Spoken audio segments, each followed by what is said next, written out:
আসসালামু আলাইকুম প্রিয় ফুটবল ফ্যান্স। ফুটবল ফ্যাকের আজকের এই ভিডিওতে এন্ড্রিক সম্পর্কে আলোচনা করব, তবে তার আগে কয়েকটা গ্রাউন্ড ট্রুথ একটু বলে নিই।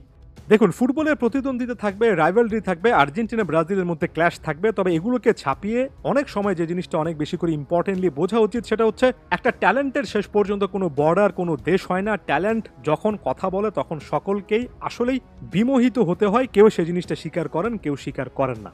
একই সঙ্গে এই জিনিসটা মাথায় রাখবেন, লিওনেল মেসির একেবারে ছোটবেলায় সে ট্যালেন্টটা দেখেছিলেন বলেই লিওনেল মেসির ক্লাব ক্যারিয়ারে প্রথম গোল্ডে অ্যাসিস্ট করে রোনালদিনো তাকে কাঁধে চড়িয়েছিলেন এবং আইকনিক সে ছবি জন্ম দিয়েছিলেন।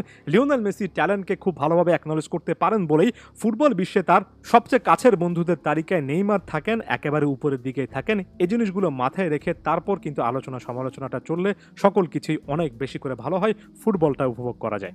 দেখুন, প্রথমত এনরিকের ফিজিক সম্পর্কে একটু আলোচনা করতে হবে, অর্থাৎ শারীরিক গঠন। সাধারণত স্টকি গঠনের একজন ফুটবলার, হাইটটা অনেক বেশি নয়, তবে তাকে খুবই শক্তিশালী একজন ফুটবলার বলে মনে হয়। যে জোরে তিনি শট নিতে পারেন সেটা অলরেডি অনেকেই কিন্তু জেনেছেন। তার এই শারীরিক গঠনটা তাকে ডিফেন্ডারদের সঙ্গে ইন্ডিভিজুয়াল বা 1 vs 1 টাসলে অনেক বেশি করে হেল্প করে এবং লো সেন্টার অফ গ্র্যাভিটির কথা বলতে হবে, যে কারণে বলটা তার পায়ের সঙ্গে লেগে থাকে। অর্থাৎ সহজাতভাবে এই হাইটটা এবং এই গঠনটা তার কিন্তু যথেষ্ট কাজে আসার কথা, বা এনরিক খুব ভালোভাবে হয়তোবা শিখছেন কিভাবে সেটা কাজে লাগাতে হয়। এরপর যদি স্কিলের কথা বলি, তাহলে দেখুন, স্পিড কিংবা ড্রিবলিং করার অ্যাবিলিটি এগুলো খালি চোখে দেখা যায়। তার খুব ভালো স্পিড আছে, খুব ভালো গতিটা বাড়াতে পারেন এবং একই সঙ্গে খুব ভালো ড্রিবল কমপ্লিট করতে পারেন। এই জিনিসটা সকলেরই জানা।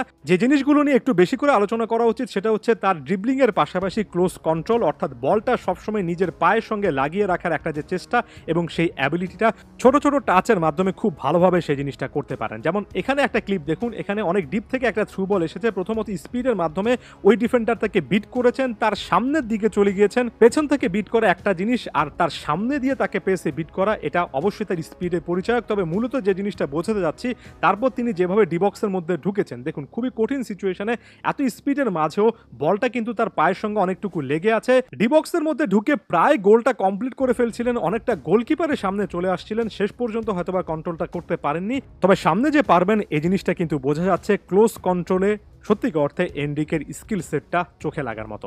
এরপর যেটার কথা বলতে হবে সেটা হচ্ছে তার গেম রিডিং স্কিল। খুব ভালোভাবে জানেন যে কোন জায়গায় কোন পাসটা দিতে হবে, কতটা স্পিডের সঙ্গে পাসটা দিতে হবে এবং কোথায় থাকতে হবে। এখানে যে পাসটা ডিবক্সের মধ্যে দিয়েছেন, দেখুন একটু ওয়েটের পাস ছিল। এই জায়গা থেকে হয়তোবা প্রতিপক্ষ ডিফেন্ডাররা ভাবছিলেন একটু স্পেস খুঁজে নিয়ে খুবই জোর আরও, অর্থাৎ অনেক দ্রুত গতির একটা শট নেবেন, সেই জিনিসটা চেষ্টা না করে ডিবক্সের মধ্যে একটা প্লেয়ারের রানটা পিক করতে পেরেছেন। এটা তার বুদ্ধিমত্তার পরিচায়ক।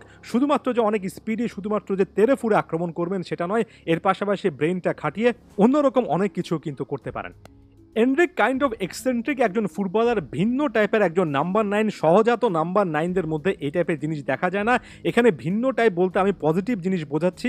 মাঠের মধ্যে অদ্ভুত অনেক কিছু করার চেষ্টা করবেন, যেটা সাকসেসফুল হলে দেখতে অনেক সুন্দর লাগবে এবং সত্যিকার অর্থে ভিন্ন অনেক স্কিল আছে। যেমন এই জায়গায় অসাধারণভাবে চোখে লাগার মতো কিছু একটা করতে চেয়েছেন, শেষ পর্যন্ত তার ওই পাসটা যেটা বুটের সামনের ভাগ ইউজ করে দিয়েছেন সেটা হয়তো বা সাকসেসফুল হয়নি। তবে যেদিন থেকে সাকসেসফুল হবে সত্যিকার অর্থে আরও অনেক কিছু কিন্তু তার ভান্ডারে অ্যাড হবে। এখানে এই পাসটা মেক করার আগে এনরিকের পজিশন দেখুন এবং এরপরে সর্বশেষ ক্লিপটাতে চলে যাচ্ছে।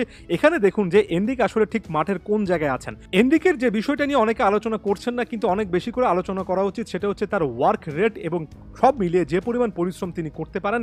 এই মুহূর্তে মাঠের যে জায়গায় আছেন, পুরো ম্যাচ জুড়ে দেখেছি অনেক সময় মিডফিল্ডে নেমে এসেছেন, বাকিদের সঙ্গে লিঙ্ক আপ করার চেষ্টা করছেন এবং তার এই হাই ওয়ার্ক রেট, অর্থাৎ অনেক পরিশ্রম করা, অনেক রান মেক করার একটা অ্যাবিলিটি সবসময় একটা দলের জন্য অনেক ভালো কিছু বয়ে আনবে এবং এনরিকের মধ্যে সেই জিনিসটা আছে।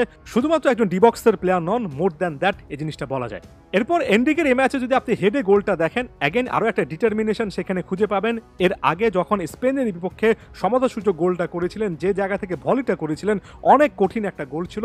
সবকিছু মিলিয়ে এমন একজন নাম্বার 9 যিনি অন্যদের থেকে আলাদা, যিনি সত্যিকার অর্থে অনেক স্কিল নিয়ে আসছেন এবং শেষ পর্যন্ত স্কিলগুলো যদি আরও বেশি করে শানিত করতে পারেন, ব্রাজিল এমন একজন ফুটবলার পেতে যাচ্ছে, বা বলা উচিত সারা বিশ্ব এমন একজন ফুটবলার দেখতে যাচ্ছে যিনি সত্যিকার অর্থে অনেক বড় মাপের কেউ একজন হতে পারেন। ধন্যবাদ সবাইকে।